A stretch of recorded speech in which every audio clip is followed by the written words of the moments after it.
Salut tout le monde. Alors, je pose le téléphone. Aujourd'hui, on va... Est-ce que ça marche là? Voilà, comme ça. Aujourd'hui, je vais vous parler des fractales. Alors, est-ce qu'il y a parmi vous des gens qui ont entendu parler de cette notion de fractale? Hein? On n'en parle pas souvent. Vous allez voir pourquoi je m'y intéresse. Mais avant, on va un petit peu évoquer ce que c'est. Donc les fractales, en fait, c'est un principe. Comment dire ça? J'ai des notes, hein, bien sûr. C'est un objet mathématique. On va commencer comme ça. C'est une figure dans laquelle, lorsque tu zoomes, tu retrouves la même figure à chaque changement d'échelle. C'est par exemple quand tu mets un miroir et un autre miroir derrière toi. Tu vois l'infini des miroirs, ça s'appelle une mise en abîme. Là, tu as une image fractale. La fractale, c'est lorsque tu retrouves le même schéma d'organisation à différentes échelles. Par exemple, je ne sais pas, au niveau des cristaux, enfin non, je ne veux pas dire de bêtises. Imagine qu'à notre échelle, à l'échelle de l'univers, il y a 6 ordres fractales, c'est-à-dire à 6 échelles différentes, on retrouve le même type d'organisation. Dans les nuages, dans les flocons, dans toutes les... Ouais, dans les flocons par exemple, les flocons de neige. Parce que en fait, le problème de la fractale, c'est que c'est un objet mathématique, mais on va le retrouver en informatique, on va le retrouver dans le traitement du son, on va le retrouver dans la bourse, et ses fluctuations, on va le retrouver dans la biologie, on va le retrouver dans les cours d'eau. Voilà, c'est une autosimilarité à différentes échelles. Ce qui illustre le principe, et c'est pour ça que ça m'intéresse, du tout qui est dans la partie. C'est-à-dire, et c'est un peu comme le principe de l'holographie, par exemple, le fractal, d'ailleurs l'holographie illustre le fractal. Si tu changes d'échelle et tu vas chercher un bout de l'holographie, tu retrouves le tout. Et bien pour le fractal, si tu regardes la petite partie, tu verras qu'elle est organisée, qu'elle donne la même structure, la même image que le tout. Tu le retrouves en art, avec la fameuse vague au-dessus de Tokyo de je ne sais plus quel peintre.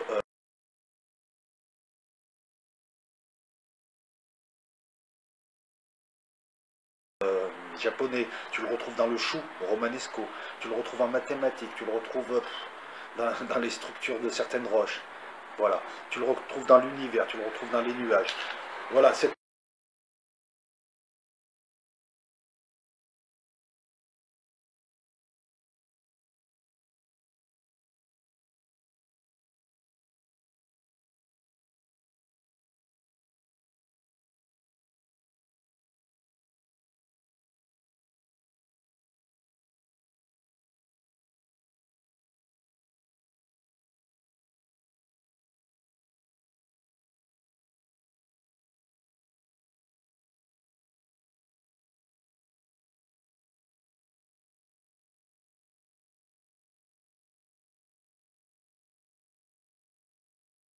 une notion est super importante, mais moi je vais aller plus loin et expliquer pourquoi elle est importante. Déjà parce qu'elle illustre cet adage, le tout est dans la partie.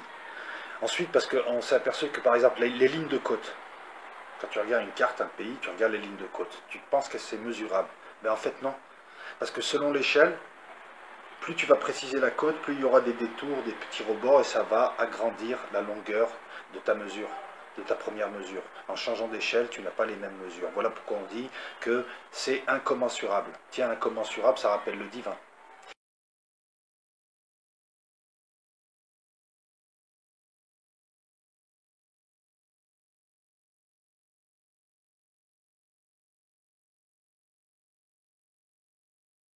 Le tout est dans la partie, ça rappelle aussi le divin. Vous voyez pourquoi j'en reviens à ça.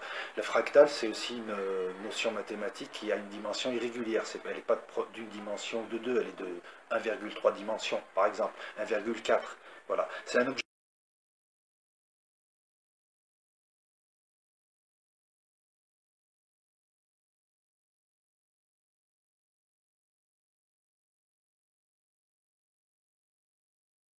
mathématique dont la structure est, je lis, hein, est invariante par changement d'échelle, c'est ça. Fractal, ça vient de briser. Alors de nombreux objets dans la réalité, j'ai parlé des lignes de côte, du chou romanesco, du delta des fleuves, la surface d'un poumon. Le fait de connaître cette notion, cet objet mathématique, permet de mieux les étudier, mieux les appréhender. Voilà. Mais moi, ce qui m'intéresse surtout, et on va parler de Benoît Mandelbrot, parce que c'est lui qui a mis en évidence tout ça, c'est un mathématicien français génial qui est parti aux USA chez IBM, qui est génial et qui n'est pas connu. Donc,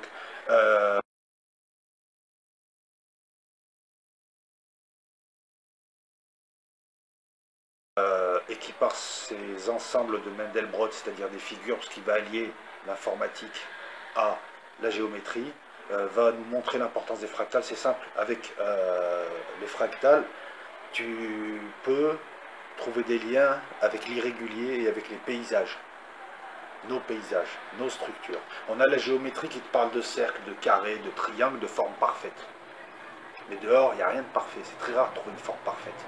Hormis le soleil encore, selon l'échelle, il n'y a rien de rond par exemple. Véritablement rond à la perfection, parce que la perfection n'est pas de ce monde. Le fractal permet de mathématiser, donc de modéliser, donc de mettre sous forme d'équation, la réalité, avec ses irrégularités. C'est plus des paysages où tu as des carrés, des ronds, des machins. Non, là tu peux dessiner l'irrégulier, les crêtes d'une montagne, etc. Et ça, Benoît Mandelbrot l'a démontré, l'a prouvé, l'a mis en avant en alliant l'informatique. Alors il est mathématicien, en alliant l'informatique à l'époque, lorsque les mathématiciens ne s'intéressaient pas du tout à l'informatique, ne l'utilisaient pas comme outil, lui il l'a utilisé pour faire des formes fractales, pour s'intéresser à cette nouvelle branche qu'il a créée de la géométrie, cette branche du réel. C'est de la géométrie réelle, j'ai envie de l'appeler comme ça. On peut numériser la nature, on peut numériser, on peut être numérisé. Il suffit juste d'avoir une puissance de calcul. Mais sur le principe, tu peux tout mettre en équation. Tout mettre en équation. Et si tu peux tout mettre en équation, tu peux tout mettre sous forme de... Alors, tu peux tout mettre sous forme de matrice, qui est un tableau qui regroupe un ensemble de critères, entre autres, en mathématiques. Tu peux tout mettre sous équation.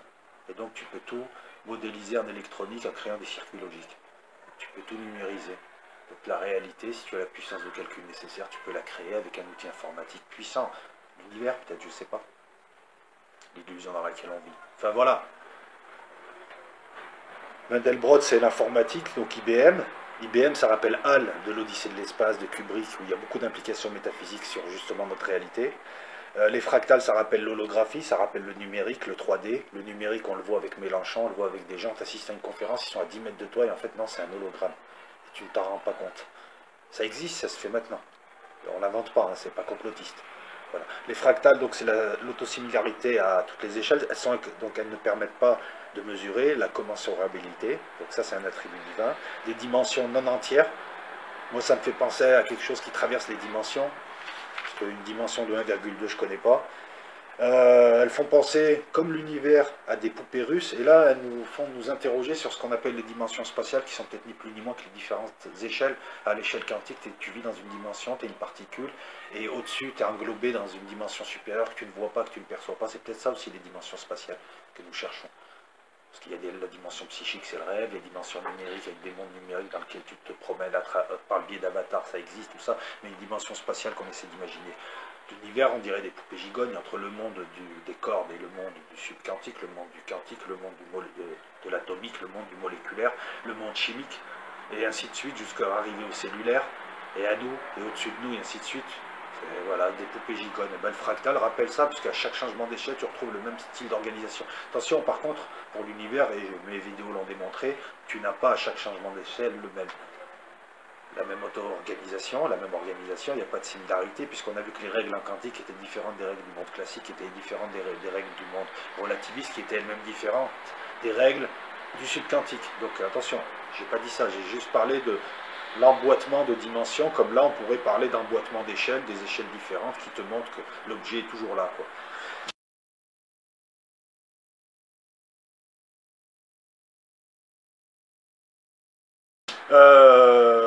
La dimension fractale, vous avez par exemple, vous avez tout un tas de dimensions. Alors je vais mettre des images, vous avez les ensembles de Julia, puisque Mandelbrot par informatique a mis ça sous équation, et ça te crée des figures qui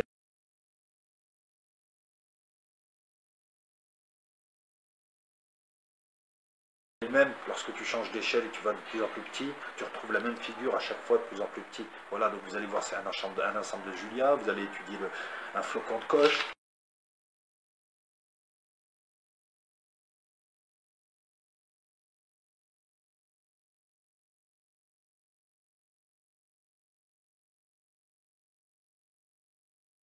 Vous allez voir un ensemble de Mandelbrot, il y en a plein des figures comme ça numérisées.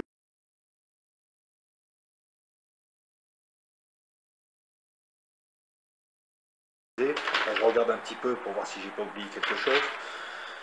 Voilà, là, donc la fractale, c'est ça qui m'intéresse moi, dans le cheminement auquel participent un petit peu toutes mes vidéos sur L-Loco. La fractale est modélisable par ordinateur. On peut modéliser par ordinateur la réalité à condition d'avoir la puissance de calcul suffisante.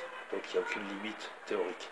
Voilà. Certains astrophysiciens ont remarqué aussi des similitudes dans la répartition de la matière dans l'univers à 6 échelles différentes. Ceci a donné naissance au modèle de l'univers fractal, univers fondé sur les fractales. Bon, pour moi, cette théorie est biaisée et elle est fausse, parce qu'on s'aperçoit que lorsqu'on change d'échelle, l'univers n'est pas fractal. Les particules, même si la physique des particules ressemble aux relations humaines, il n'en reste pas moins que le monde de la physique des particules est régi par des lois différentes du monde classique. On n'est pas dans plein d'états superposés, nous. On a décohéré, pas eux, rien que ça, déjà, tu vois, on n'est pas dans le fractal. Donc, bref. Les domaines d'application du fractal sont importants en biologie avec les bactéries, les branches d'arbres, un modèle de fractal. En géologie avec l'étude du relief, code, courant, paléontologie, morphologie, médecine, en météo, les nuages, les vortex, les banquises, la vague scélérate, en volcanologie, en astronomie, en sciences humaines, en économie et finance, je vais y venir, en électronique avec le traitement du son, Claude Shannon, la théorie de l'information. On s'aperçoit que dans le son, il y a des petits bouts, quand tu regardes, ça reproduit la structure initiale.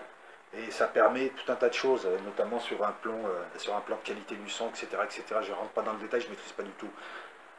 En urbanisme, en philosophie, en métaphysique, avec la mise en abîme, en art, tout un tas de figures comme ça. En littérature, certaines structures sont des mises en abîme, certaines structures sont fractales, une histoire dans une histoire, dans une histoire, dans une histoire, avec toujours le même thème, par exemple. En informatique, avec la modélisation des paysages, en musique, en cinéma, avec les structures pareilles de scénarios, etc.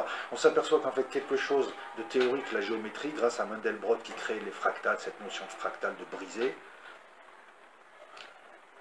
peuvent devenir un pont entre des réels et peuvent modéliser la nature, peuvent expliquer le réel et peuvent montrer que quelque part il n'y a pas de hasard puisqu'on peut mettre sous équation même l'irrégulier, même les formes irrégulières.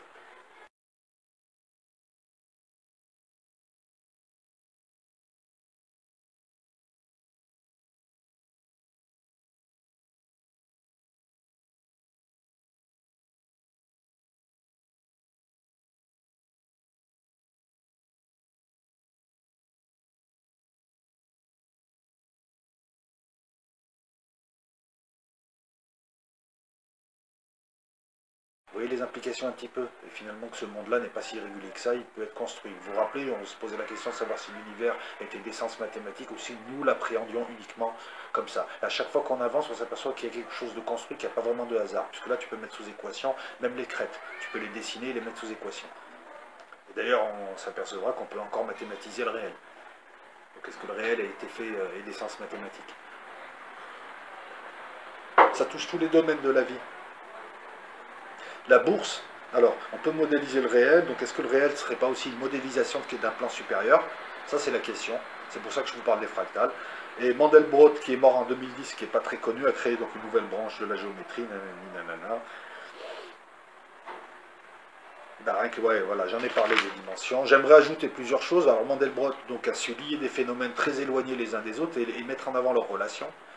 Ces travaux ont surtout été récupérés donc, par IBM en informatique. C'est l'un des créateurs du mot de passe informatique, par exemple, pour vous montrer à l'époque où il y avait encore des cartes perforées. Et puis, un mathématicien français aux USA dans ces années-là, bon, il y est allé politiquement, il n'aimait pas De Gaulle apparemment. Donc c'était un crack, ça a toujours été un crack. Hein, il s'est inspiré de grands maîtres comme Paul Lévy, de grands mathématiciens français. Ces travaux ont été récupérés par la bourse. Vous voyez la bourse qu'on considère comme un corps vivant qui nous donne une existence, une vie, des soubresauts. Et ben, on s'est aperçu que les lois de prévision des marchés étaient fausses, que la sienne était plus précise que leurs lois, notamment lorsque le marché était très fluctuant. Bon, donc tu as une partie des économistes qui l'ont mis de côté, qui l'ont mis sous le boisseau parce qu'ils dérangeaient les idées conçues, mais ces travaux ont été récupérés par la bourse, notamment dans les années 90, où on a pu établir des modèles de prévision de micro-fluctuations, en reprenant sa théorie des fractales et en reprenant ses travaux. Vous voyez, Même lui démontre qu'il est transversal, tout est transversal pour avoir la vérité. Et le réel, il passe du réel à l'abstrait, etc. etc. Qu'est-ce que je voulais dire d'autre? Il s'intéresse à la linguistique, même Piaget voulait travailler avec lui. Même Jean Piaget, le grand Jean Piaget, je vous invite à aller voir ce qu'était Jean Piaget. Donc après IBM, cher universitaire, l'une de ses plus grandes découvertes restera son approche abstraite de la théorie du chaos. Il créera l'ensemble de Mandelbrot, je pense que tout a été dit. Donc ça sert à rien de broder, juste pour dire voilà, les fractales, objets mathématiques, qu'on voit tous les jours, dans notre réalité, qui sert tous les jours, de manière concrète, objet mathématique mis en évidence par Benoît Mandelbrot, objet qui nous intéresse parce qu'il a des attributs divins, comme l'incommensurabilité, comme le questionnement sur est-ce que notre réel n'est pas lui-même une modélisation, comme nous pouvons modéliser maintenant notre réel sur informatique, pourquoi est-ce qu'un plan supérieur ne nous aurait pas modélisé? Ce genre de questions métaphysiques, voilà ce qui nous intéresse. Il illustre aussi le principe du tout dans la partie. On l'a vu notamment avec les infinis. Vous voyez des notions mathématiques qu'on peut lier, les infinis avec les cardinaux. Le cardinaux des carrés qui est égal au cardinal de l'ensemble des nombres numériques, c'est-à-dire la partie est égale au tout, numériquement parlant. Ben là, on le retrouve aussi avec les fractales, où tu prends un bout du truc, tu retrouves la même figure que ce que tu avais vu à une échelle supérieure. Voilà, l'holographie, c'est pareil. Tu prends un bout de l'holographie, tu retrouves tout. C'est un principe qui est divin, ça. Le tout est dans la partie, on dit que Dieu est partout. Vous voyez, je reprends ça et je ne parle pas des religions, on fait de la métaphysique. Qu'est-ce qu'il y avait d'autre à dire? Ces liens aussi, avec donc tout le réel, par le biais de quelque chose d'abstrait. Il a transformé, il a pu utiliser une mathématique dite de régulier pour travailler sur l'irrégulier. Ça aussi c'est important.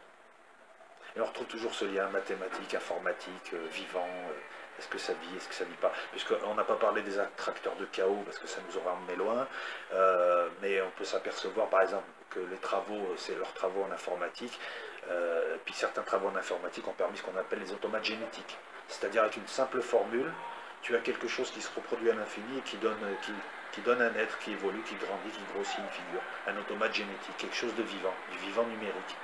On parle de modélisation de notre réel, on parle de vivant numérique. Qu'est-ce que le vivant? C'est ça la question. Voilà, je ne vais pas la faire longue, mais la prochaine fois, je vais faire une vidéo en lien avec ce sujet, sur la mémétique, et vous allez voir qu'on va encore s'interroger sur la notion de vivant, et on va encore lier les précédentes vidéos avec la mémétique. Alors la mémétique, c'est fascinant. On l'a abordé sur la LOCA, par exemple, à plusieurs reprises dans des débats. La mémétique, c'est simple, ça va remettre en cause tout ce que nous connaissons. C'est une théorie qui prétend tout expliquer. Mais néanmoins, moi, je pense que c'est une théorie qu'on peut imbriquer à une autre théorie supérieure, qui explique sur un plan supérieur. Vous verrez la mémétique, vous verrez, on parlera de Dawkins, on parlera de Howard Bloom, principe de Lucifer, et on évoquera un petit peu ce que lui a amené à la mémétique. Je vous remercie à tous, donc prochaine vidéo très bientôt, parce que là je vais faire beaucoup de vidéos sur Al Loco, donc vous désabonnez pas, Al Loco continue. Ciao à tout le monde.